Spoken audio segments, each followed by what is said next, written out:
Sit down and strap in because you're about to experience driving television.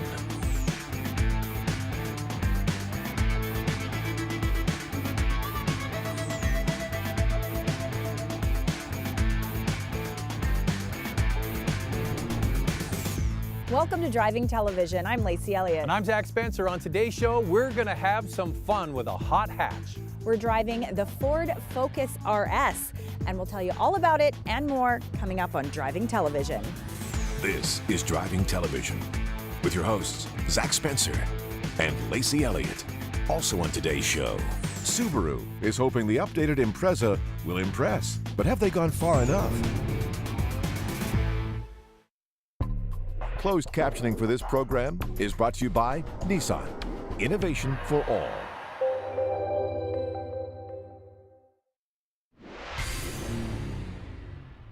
If I were to ask you to think of some compact cars, what would you think of? Honda Civic, Mazda 3, maybe a Volkswagen Golf. Well, how about the Subaru Impreza? The 2017 Subaru Impreza is a big deal for Subaru because it's the first vehicle in their lineup to be built on their all-new global platform. So I'm here in beautiful Monterey, California to take this brand new Impreza for a test drive.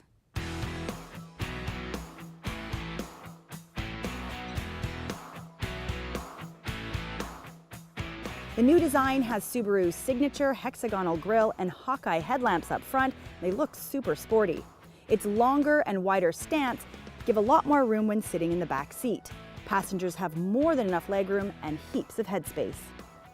The new interior is a huge improvement over the last generation. Lots of soft touch points and a very user-friendly interface. All the materials look much more upscale. The shape and bolstering on the seats have extra support, and the higher trim levels have 6-way power-adjustable seats to find the perfect position. Available options are heated steering wheel, heated front seats, tilt and telescopic steering wheel with integrated controls. The standard 6.5-inch infotainment system or the upgraded 8-inch screen has great resolution. Integration is super easy, and they both offer Subaru's Starlink and is compatible with Apple CarPlay and Android Auto. Within minutes of being behind the wheel of this new Impreza, I can tell it's got an all-new platform. It is incredibly agile, and it feels so solid and planted in the corners. For 2017, I definitely can tell that they've made some improvements, and it's actually a really fun car to drive. Now, Subaru has said they want to be a leader when it comes to safety, and they've really put a lot of effort into making this vehicle safe. One of the things I want to point out, and it seems like such a small thing, but they've actually moved the blind spot warning indicator light to the inside of the side mirror. So it's actually easier for the driver to see, and it's not going to get washed out if you're driving late at night with headlights coming up behind you. This Impreza is powered by a revised version of the 2-liter 4-cylinder boxer engine that comes with direct fuel injection. Now with 152 horsepower and matched to a 5-speed manual on the base or a very smooth shifting 7-speed CVT with paddle shifters. Now it would have been nice to be able to shift gears with the gear lever, but the paddle shifters still enhance the drivability.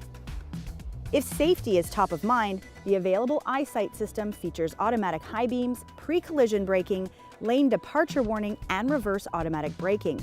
The base 2017 Impreza starts at just $20,000 and is the lowest priced all-wheel drive in Canada. If you want to get all the bells and whistles, the top sport tech will cost you just over $30,000. Well, I've had a very long but amazing day here in Monterey, California. Now, Subaru said Impreza is probably their best kept secret, and I'm gonna have to agree. For the same price almost as a lot of the competition out there, with the Impreza you get a car that looks good, handles great, has lots of technology, and all-wheel drive is standard across the whole lineup. Sorry Subaru, but your secret is out. If you're in the market for a compact car, then the new 2017 Impreza needs to be on your list of vehicles to take for a test drive.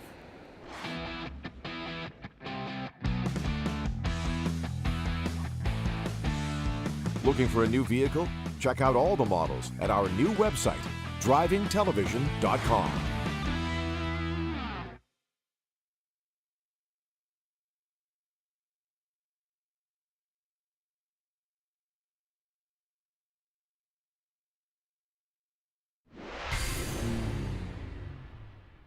This is a road trip you should definitely do. Start in Old Quebec City, basically drive along the St. Lawrence River. We're on our way to Saguenay, Quebec, a beautiful part of Canada, and a great car to do it in, the new C-Class Coupe.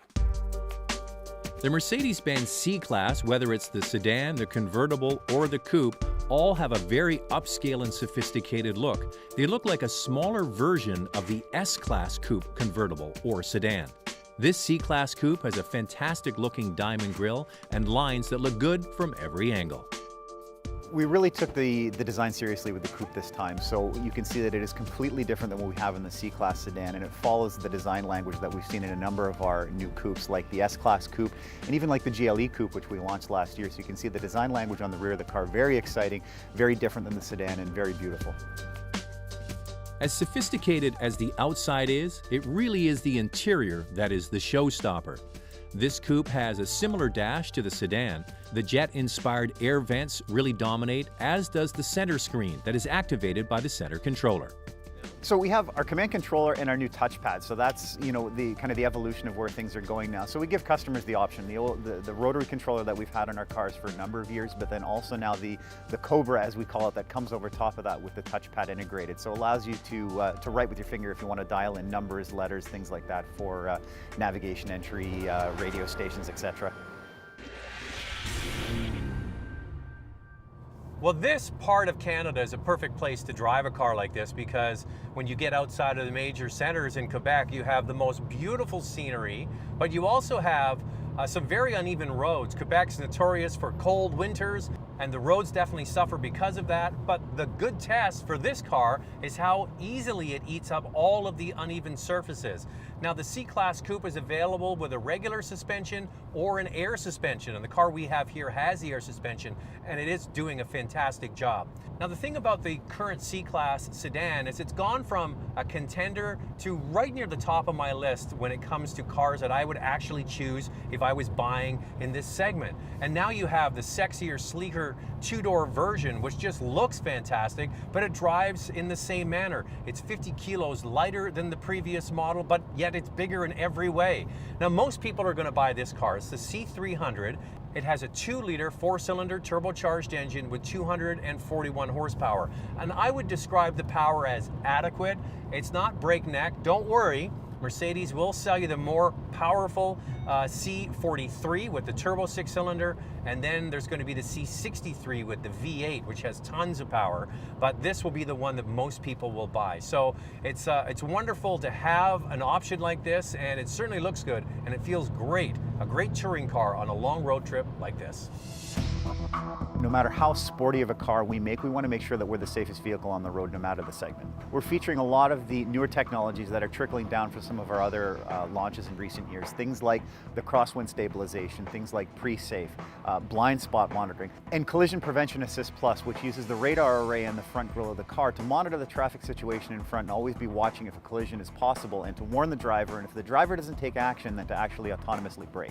And that's all standard equipment. And also attention assist, monitoring those 72 different parameters of your driving style to see when the driver might be a little bit tired, maybe time for a break.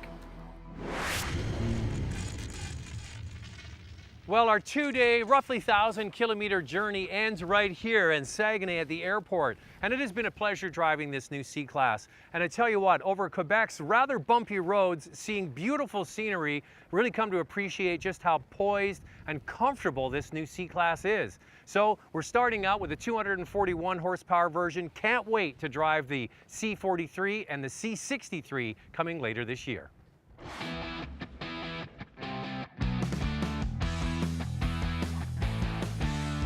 Looking for a new vehicle? Check out all the models at our new website, drivingtelevision.com.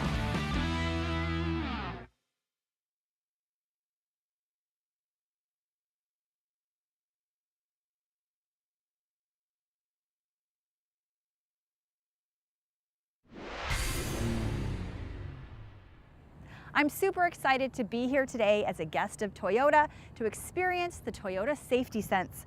Now, eventually, this is going to be offered as standard equipment on their entire vehicle lineup.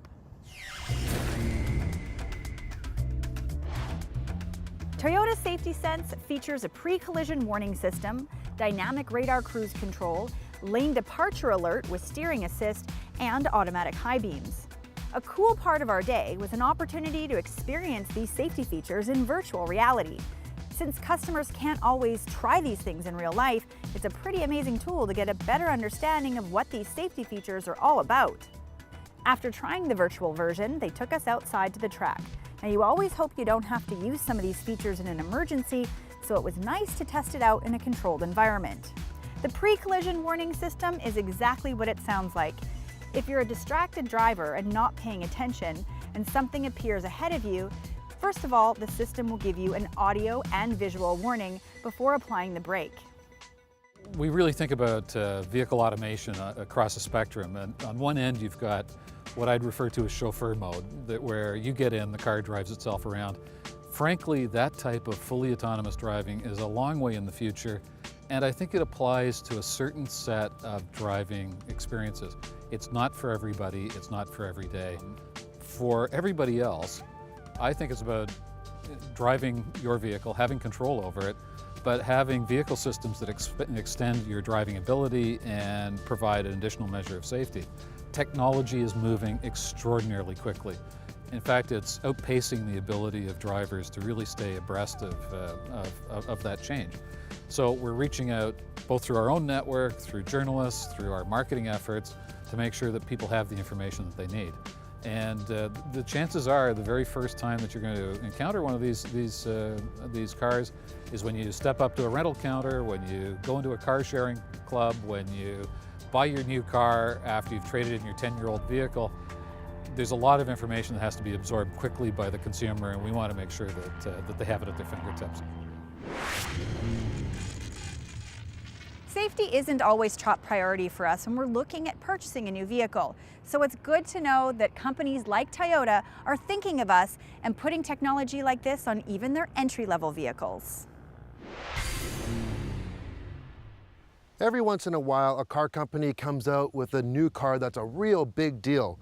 Well, today I'm super lucky and fortunate to be able to have a first look and a first drive of this big deal.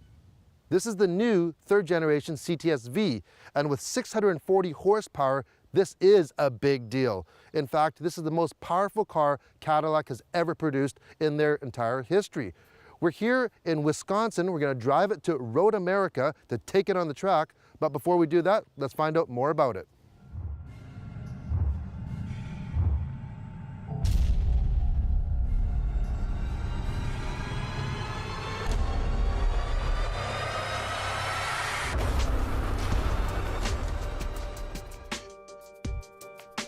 Everything about this car has been designed for performance. Starting from the front, the Cadillac emblem has been downsized.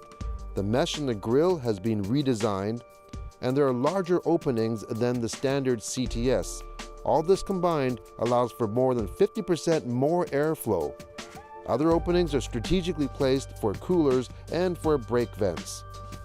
All the airflow has been managed on the top and on the underside to allow for the most efficient routing of fresh and dirty air, making the CTS-V very slippery.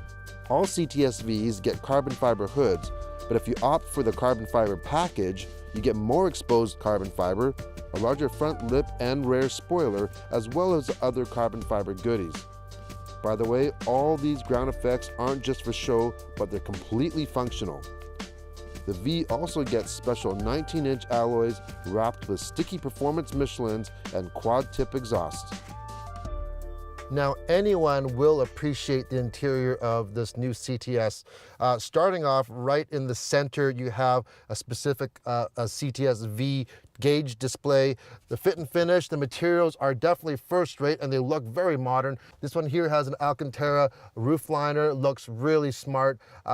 Standard are 20-way adjustable seats, but for $2,300 more, you can opt for the Recaro seats. Now, the best thing is that you can adjust them 16 different ways, so it doesn't matter what your body shape is, most likely you will find a comfortable position, unlike some of the form-fitting racing seats. Time to take this guy for a drive. First off, let's just start her up and, oh yeah, you hear that? In the exhaust, there are valves that when you first start off, they actually open up and they start closing up when you're in the touring mode. By the way, there's multiple modes. There's touring, sport, sport plus, track, etc., like on most cars nowadays. And when you get into the sport mode and the track modes, those valves open up even more often, letting this car scream like it really wants to go. So, in we go. Okay, we are on the track of Road America, one of the world famous racetracks. Now, I've driven some other high horsepower cars like the Audi RS7, the Porsche Panamera Turbo, and even the Hellcat. Now, not all of them meet on the track, but one thing that really surprises me when you first jump into this vehicle is how light it feels. This is a mid-size sedan, but it feels really light and a lot lighter than, let's say, the BMW M5. The power of this 6.2-liter supercharged V8 is very, very linear. All the way down that straightaway or in the middle of the corner, it's not really punchy. It's just solid the whole way through. And it just pulls. You know, I really think Cadillac just has a home run here. This is a very, very special car.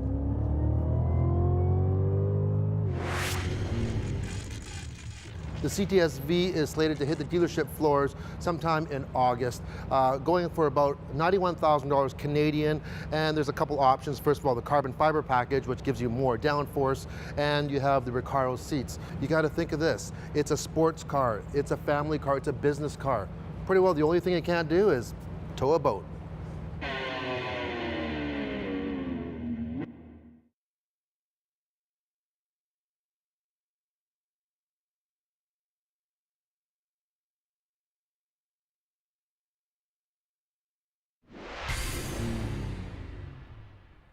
Here's a car we've been waiting a long time for, the Ford Focus RS.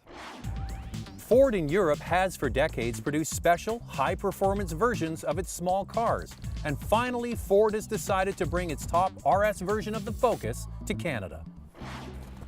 So this is a very different Focus than the one you're used to. First of all, it comes with all-wheel drive as standard equipment. It's made in Germany, has 350 horsepower, and has a look that lets everybody know you're driving something special.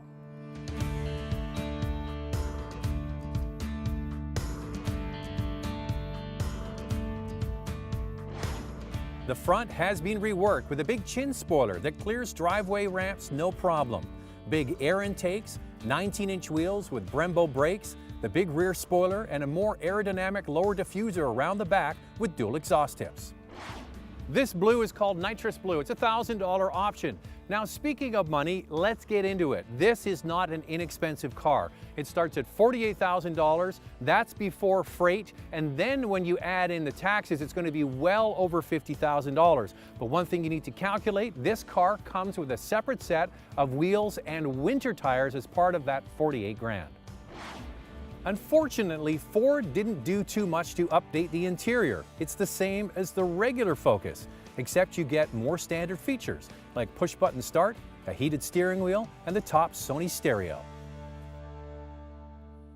What does look fancy on this car are the Recaro heavily bolstered front seats, but they're not unique to this vehicle. You can also get them on the much less expensive Focus ST, and the problem with that is the same with these. The pitch on the bottom of the seat is not adjustable, so your knees are much higher than your hips, which gives you a lot of support for a short drive, but you can't stretch your legs on a long drive.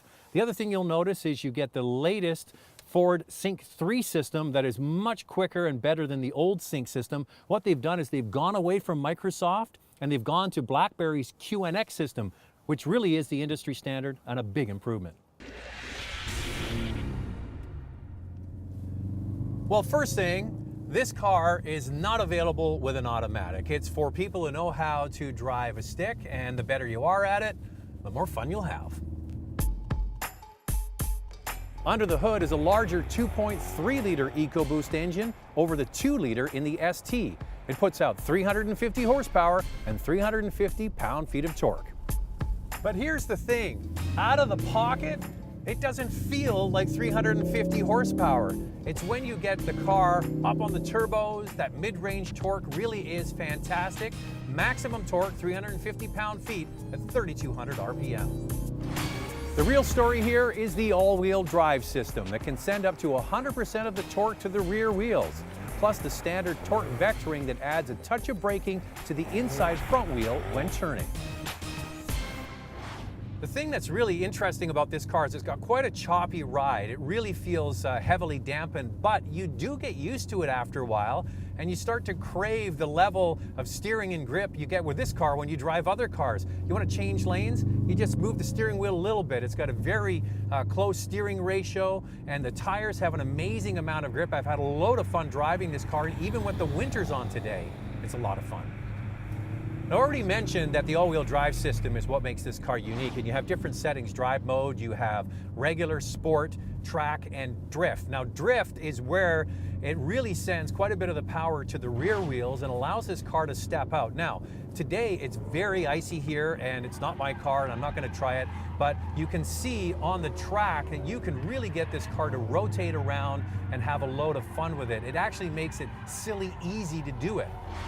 That being said, the better driver you are, the more fun you can have with this. It's like buying a car from the dealership that's kind of rally ready, not quite all the way there, but you sure feel like a rally driver when you're driving this car. All right, the competitors for this Ford Focus RS, the obvious candidates would be the Volkswagen Golf R. That's a softer, more luxurious feeling car, and it's down on horsepower. Another car that's kind of rough and ready like this would be the Subaru WRX STI. It really is a driver's car. It's down on horsepower, and both of those cars are less expensive than this Ford Focus RS. This really is one hell of a car, but they need to adjust the price.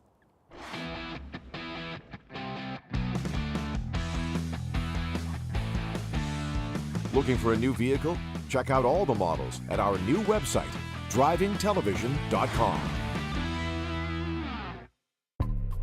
Production vehicle for the Driving Television crew is provided by Nissan Canada.